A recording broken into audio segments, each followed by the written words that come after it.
Hey everybody, what's up and welcome back to CCLP1. We are playing Occupied right now, in which we've got lots of trap buttons, lots of traps, and lots of monsters guarding ships in traps that are soon about to be released.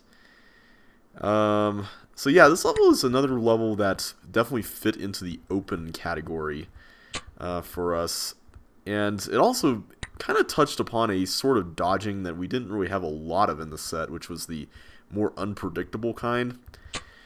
I know there's a lot of people who kind of had a bad experience with that kind of stuff just because the original game didn't exactly have the best iterations of that, you could say. I still think Jumping Swarm is a pretty decent level when it comes to that, but there are some other levels in the original sets. I'm thinking of Blob Dance in particular, but there's maybe a few others that are not quite coming to mind right now that really weren't the best examples of it. But I think a level like this that allows for freedom while also giving you a lot of safe spots is a very good way to encourage you to keep on your guard, but oh, I did not see that. Keep on your guard, which I did not do right as I was talking about it, while also allowing you some room to breathe. And usually, part of the problem with levels like this is that they either do one or the other. They allow you tons of room, and by extension, the monsters a lot of room. But at the same time, they don't really give you a lot of safe areas to hide in. Whereas this level, I think, does that pretty well. It's not my favorite level in the set or anything, but I think it definitely rounds it out in a way that a lot of other levels don't provide, so I'm thankful it's in the set. Alright, so just go through all this again here. Make sure we hold down all the buttons this time, and we haven't found the button for the ball there yet. Oh, it's one of these, isn't it? Okay. No, it's not one of those. Is it this one? It's this one, isn't it? Okay, I'm tempted to just go ahead and do this while... Oh. Okay. The ball did not bounce back. That's nice. Okay, are all the buttons held down? They're not. Okay, what have we not held down? Let's go in for that. And that. So it's just two left, and we know where one of them is. We got everything down there, I'm pretty sure.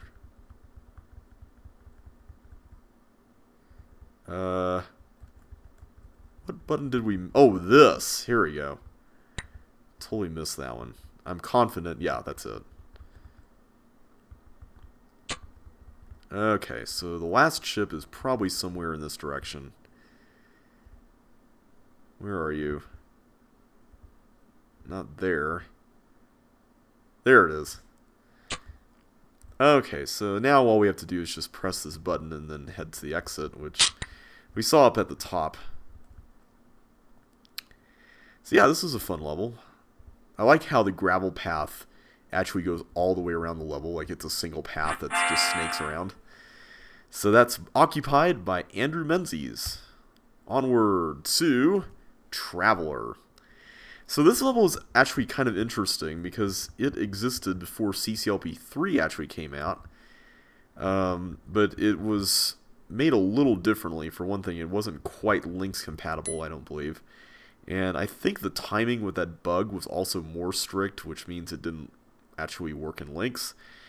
So I'm glad that got fixed. Because I actually like this level. I think it's a nice addition to the set. Primarily just because it features a nice claustrophobic aesthetic that's kind of atypical of a lot of levels that are more compressed. Because these days, they're more compressed in the sense that they're packed with a lot of stuff to do. Whereas this level, it feels more compressed just because of the nature of the pathways and whatnot. And I think that's rather neat. Let's go this way then. Alright, so up here we got a bunch of items to get. Another thing I like about this level is that this setup could have easily allowed for some rather extreme item swapping where you go back and forth a lot. which thankfully is not the case here. You can just go and get all these items in one go. So I'm definitely thankful for that. So one fun thing about this that I thought might be possible is that you can actually get the bug to hit the toggle button for you. And I thought maybe you could use that to save time, because it is possible actually to get the bug to hit the toggle button right as you're coming into this room, providing you don't hit the toggle button in the top area. But unfortunately, you cannot lead the teeth to where I just led it and get all these chips and go back in time before the bug hits the button again, which is a bummer. So unfortunately, that was not a new record, but oh well. And that was by Mike L, or Mike Lask, who had a level in CCLP2 and 3, so way to go, Mike. Toggle Tank. Okay. Alright, so it looks like we got a puzzle here with a pretty obvious conceit. We've got to make sure that we toggle the doors as the block hits the right spots. And we've got a limited number of button presses, so let's use our tanks wisely there. So we have to start with a button press here. I have no choice but to push the block there. And then looks like the most prudent spot is right there. Actually, I think that's the only spot, and then there. Alright, so now things get a little more open-ended with this this room. We got 3 blocks this time, and we've got, I think, 4 button presses. Yep, we got 4 button presses. So I'm going to go ahead and take care of this one over there. So if I press the button now, I should be able to get this block up to... Oh, this is the last room. Good deal. Alright, so let me go ahead and... If I push it there, that's going to be problematic. So what I really want to do is I really want to push that up, and I just want to push this left. There we go. Alright, so now it should just be a simple matter of setting them up over here. And then it's just a matter of pressing the button one more time. Actually, one more time after this, because I got to get the toggles in the right position. There we go. And we are done. Another great Archie level. Funfair. Ride schedule today. Carousel, Ghost Train, Funhouse, Ghost Train, Mirror Room, and Fireball Show. Alright, I'm going to assume that that's the Fireball Show because it's fireballs and it's the last item on the list, which makes sense if it's next to the exit. So let's see where we need to go first. Looks like this is pretty open-ended, but there's a certain order I have to do things in, so it's a little more linear than you think. And I got to do some dodging there, which is not going to be fun. Not like the name suggests, at least. Alright, so we got to just be careful here. So it looks like I just need to go up 3 times for this to work. Ah! I missed that. I'm curious to know how regular or staggered that rhythm is. Because it operates on 2 concentric circles, so... There we go. What? No! I did not mean to panic like that. Come on. That was not at all what I meant to do. I just wanted to hit up 3 times, and I ended up holding it down, which caused more problems than it should have. Okay, there we go. Okay, so now I just need to get out of here. So that's actually a safe spot. There we go. Okay. That's not so bad once you understand the rhythm of it. Alright, what's next? Oh, here we go. So, according to the thing, the next item was the Ghost Train. So I guess this is the Ghost Train. We're going on a track here. And there's a teeth. Okay, thankfully that teeth did not get us. I don't believe that's actually lucky. I think that teeth will never get you, if I remember correctly. So now we've got the blue key. What's the next thing? I forget what the next thing is. Let's look at the hint. Oh, there's the blue door there. Funhouse. Okay. And then we go back to the Ghost Train. Then we go to a place called the Mirror Room. And then the Fireball shows. I guess these random force floors make this house fun. Because this Paramecium sure does not. Alright, so we need to figure out a way around this. So let's do that. Okay, this is a little hairy, but we can do it. Alright, there we go. Excellent. So now we go back to the ghost train. We did see a yellow door there. And I'm assuming this room... Yeah, this looks like the mirror room there, that ball area. Okay. So we just need to get off at that yellow door spot right there, and then this will allow us to get the green key, which we just saw leads to the next area.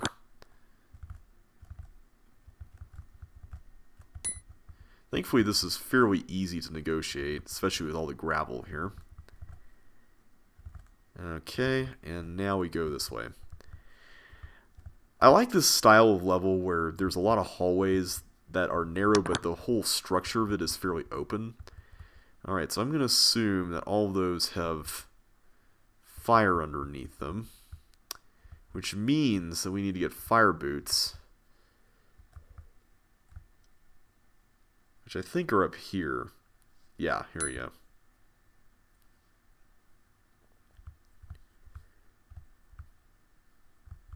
Alright, so now let's go ahead and push these. And none of these have anything useful under them, just the fire that the other side is hinting at.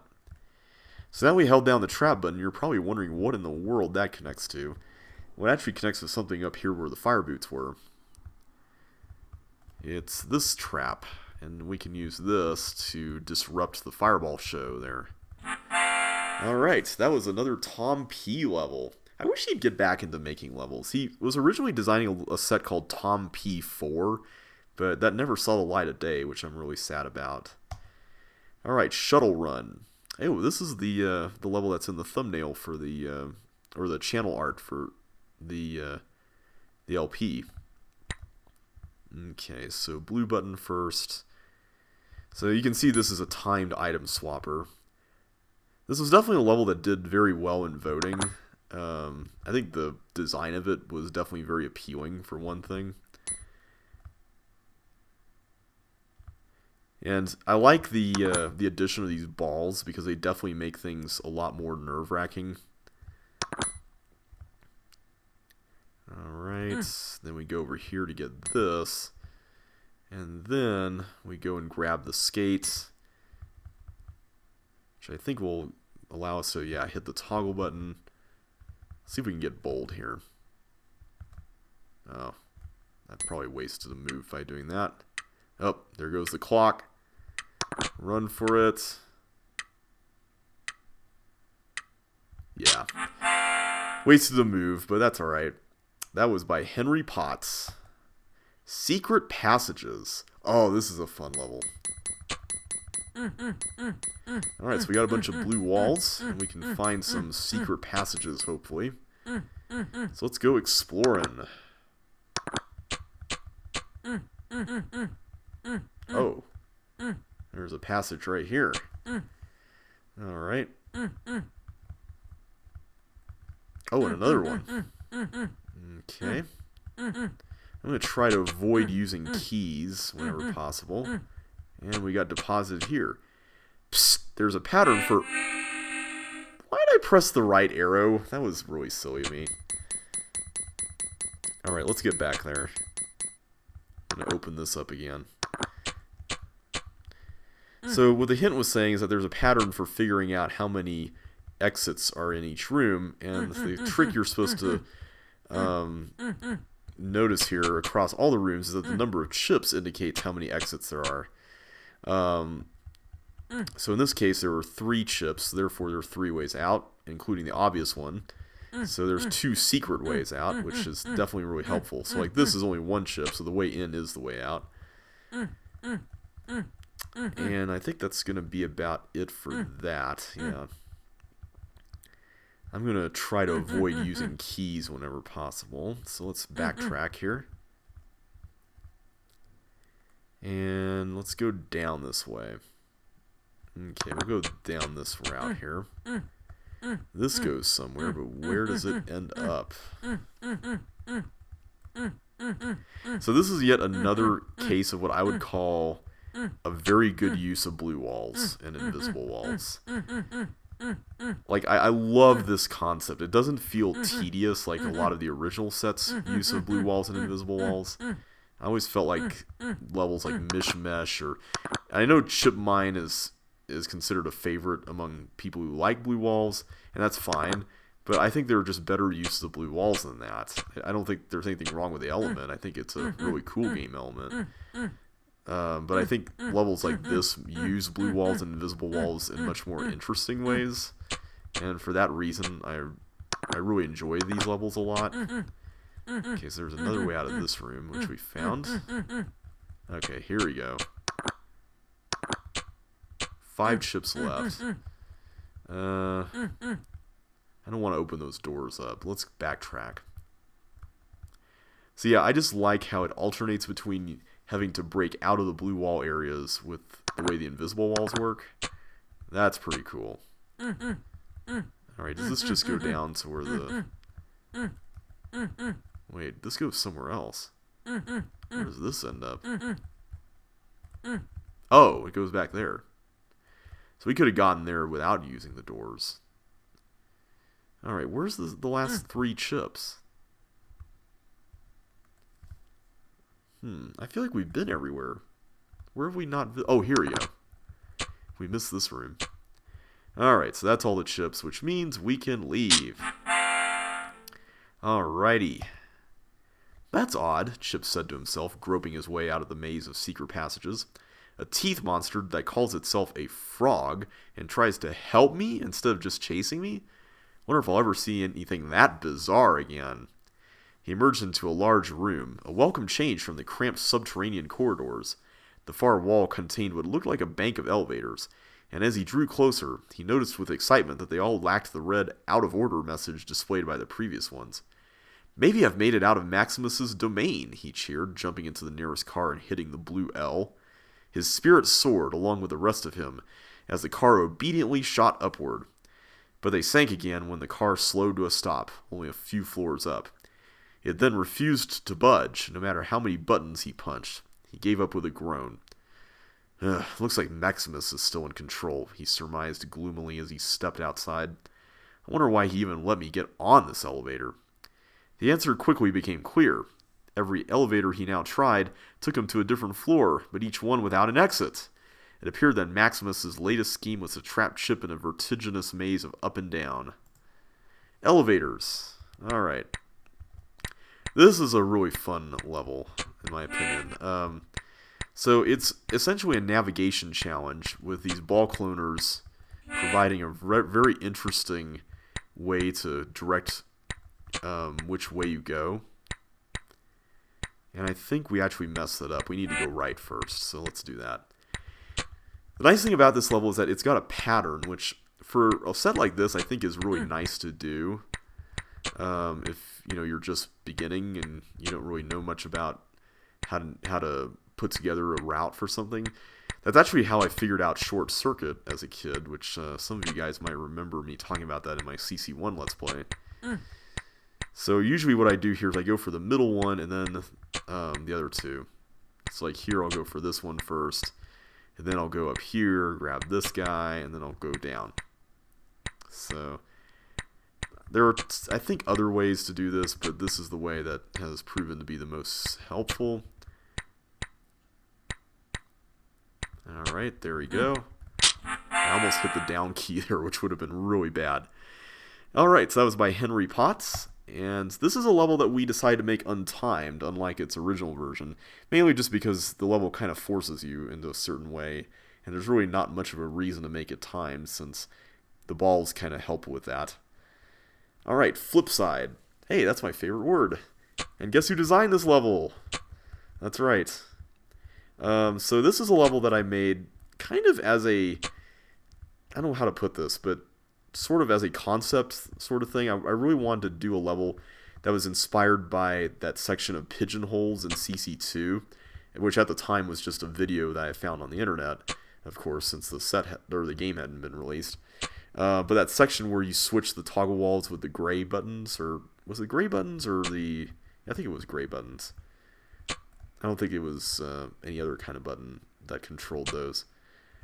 But I like the idea of it controlling large sections of toggle walls instead of what people normally do when they design levels like this, which is just to create something that controls a few toggle walls.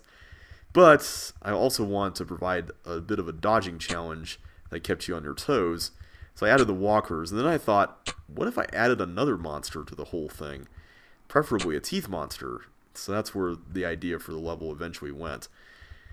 Originally, I actually had more teeth monsters than just that one, but then that proved to be very, very annoying, so I decided not to do that. Plus, I figured that using the teeth monster in this way, where you basically have all this room in which to trap it when you press the buttons and all that, I felt like that was kind of taken away when there was just so many teeth monsters that you really didn't have the freedom to do that. So yeah, I'm proud of this level. It's not my favorite level that I've designed or anything, but I think that it did its concept justice for the most part. "Ha!" shouted Chip as he walked into the next level. "You thought flipping the walls and floor around would stump me, Maximus? This challenge is a cakewalk. How about letting me go now?" He waited hopefully, but Maximus did not deign to answer. Resignedly, Chip turned to examine the huge room he had entered. "Is that a rocket?" he asked, hardly daring to believe his eyes. What was a rocket doing down here? It didn't matter. The ship was set up for launch, pointing straight up the shaft that could take him out of Maximus's clutches, back to the surface, to home, and to Melinda. He had to find a way on board. He quickly realized, however, that it wouldn't be easy. The ship's access hatch was hidden behind a massive 4-part lock, so complex that it filled most of the room. Getting through it appeared next to impossible. Maximus clearly did not believe Chip would be able to escape this way. But Chip was determined to prove him wrong. Colors for Extreme. This is definitely a level that's more reminiscent of the sort of thing that's in CCLP4, and I love it. I think it's a really fun concept. So essentially, you have to open up these doors one at a time, which sends this glider on a different route, or different part of the route. So let's work on getting some keys here. So first thing first, I'm going to hit this button since there's no consequence for that. I don't know if I need to hit that... Yeah, I think I do need to hit the tank button by going in there, because this fireball is eventually going to need to get to that bomb. So let's do that. And there it goes. Aha, there we go. Alright, so I'm going to go this way, grab the green key, and whoop, there we go. I can't get to that blue key quite yet, though. Alright, so now the toggles should be hit over and over again. And if I had made that, then I would be able to skip like 2 ahead, but that's alright.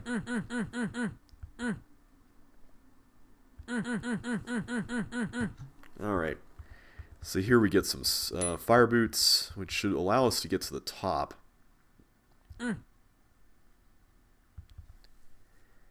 we just need to get through one more wall there. Alright, so now, what do we have here? We can now get to the blue key. So hopefully that should open up... yeah, that should open up the path to the tank button. If I'm not mistaken, at least. Yeah, it will. So one thing I suggested to the designer of this level was to make at least those first 2 buttons, or the first 3, I think, connect with whatever element they were controlling. And I think that worked out fairly well. Okay, do I need to use this? I'm assuming I do. Okay, so now I get this over here. So what do we do with the block? That's the question. It looks like I can push it over here to this trap button, but what does that control? Does it control that? And that gives us access to the red key, so that would be nice to do. Let's actually do that. There's a couple more recessed walls there, so I guess we'll have to see how those are used. And I don't want to get the glider stuck on that force floor, so let's not do that. How am I going to pull this off? I think we got this, so let's go. If we go around, we'll push the block over there. And then... Are both of the recessed walls meant to be used here? Because I'm just wondering if I need to push a block through here later to hold that down or something. I'm going to assume that we're good. So let's go ahead and do it. So we'll go through here. We'll push this around. Okay, so now I should just be able to backtrack through here, do that, and then press this. There we go. Alright, so now we got this, and I think this should help control the red button now. And I think it is through there. Alright, so that controls this cloner, which by extension controls the trap there. And here we got an interesting challenge. We gotta press the red button again. Or the blue button again, my bad. And I think to do that, we push this block up, and we're gonna use the recessed wall set that's over here. Like that. And then we should just be able to do something like this. There we go. And then that should allow us to open up the yellow door once we get the key here. Alright, there we go.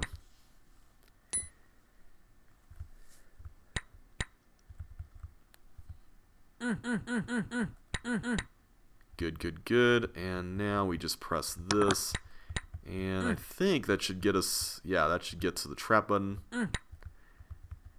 Red with a twist. Orange of the fire. Green of tourmaline. And mellow yellow, hello, hello.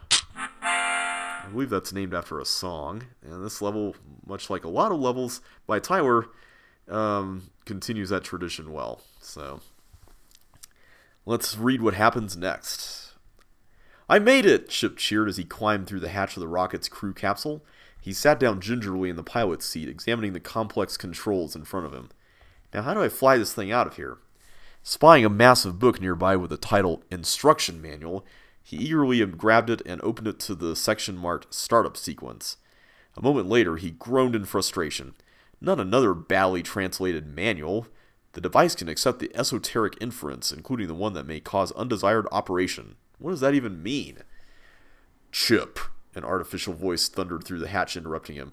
You can't get away from me. You can't even control that machine. My drones are coming for you right now. Surrender is the only intelligent option. Resistance is futile. Through the window, Chip could see large, menacing robotic figures in the distance, rolling rapidly toward the rocket. I've got to get out of here, he thought desperately. Throwing away the manual and pushing the large button that read Auto Launch System, he was rewarded with a bone-jarring rumble beneath him that intensified as the hatch slid shut and locked. A moment later, the room and Maximus's minions were shooting away at unbelievable speed. Yeah! Chip shouted over the deafening roar. This is what flying's about. It was exhilarating, the speed at which he was hurtling into the clouds.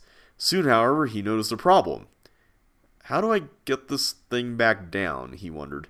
I'm traveling farther away from the clubhouse. And Melinda, every second.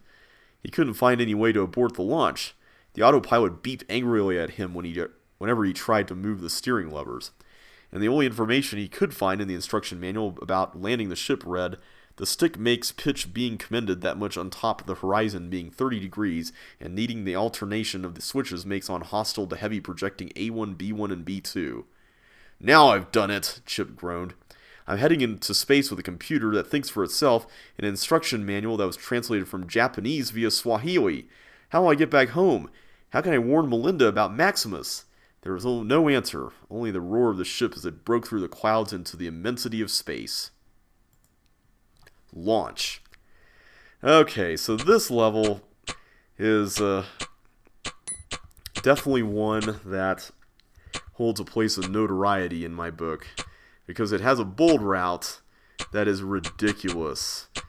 This level is one that has some random force floors in it, and as it turns out, you need a pretty significant amount of luck on the random force floors to get the optimal time. You can only lose, I believe, one move total, which is pretty steep considering just how many opportunities for failure there are here. But the rest of the level is very easy. In fact, originally, I was thinking about putting this level toward the very beginning of the set after all the lessons, but one of our playtesters from outside the staff commented that this level was very different, as it was very aesthetically focused, and that it probably wouldn't be the best fit for a post-review candidate, like, you know, Brushfire was to Nuts and Bolts. So we decided to keep it for later in the set, and we made it with 3 seconds behind Bold. Alright, so next time we're going to move onward to... Actually, let's go ahead and do this one. This one is pretty simple. Ruined World. You have now entered a world that has been naturally ruined. All chips are under blocks. So, yeah, we decided to put a lot of the levels that had a gravelly aesthetic into this portion of the set. Whoops. Oh, wait a minute. I take back what I said earlier about not being able to get new records on block pushing levels other than Trafalgar Square, or keep records. Because I think I got the record on this level, and it didn't get beaten. So that's not bad, I guess. Oh, that was not a gravel tile there. I gotta remember that. These have chips under them, not gravel. Okay, so we got a bunch of stuff going on in this room. And the blobs over there have a lot of things going on too. Okay, there we go. Okay, this looks dangerous. There we go. 3 left. 2 left. 1. Okay, where's the last block? Nothing there. That area is completely pointless, I guess, other than a fun thing to look at. Is that the block we missed? Nope. I think I got both of these, didn't I? Yep. Okay, what am I missing? Thing is, you don't really know what you're missing. Okay, maybe it's this. Nope. Is it one of these? Could it be? I feel like we got both of these. Okay, this is really dangerous. Nope. Nope. This one, maybe? No, we pushed this down. Alright, what are we not seeing? This? No. Oh, come on. No! Ugh, I knew that was going to happen at some point. Okay, well, at least we can start over. And hopefully not have that happen again. Okay. Let's get all these. This area is like the most frantic area, I think. Well, this and the blobs. The blobs are a pain.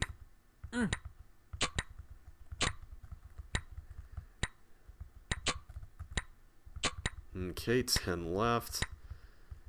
Did we do this? There we go. We got that. Alrighty. There we are. 6 left. 5. There we go. 3 left. Alright, 2 left. There we go. Alright, so that was another level by Josh. So next time, I think we will move on to mining for gold keys. But we will do that in the next video. So thanks so much for watching, everybody, and I will catch you on the flip side.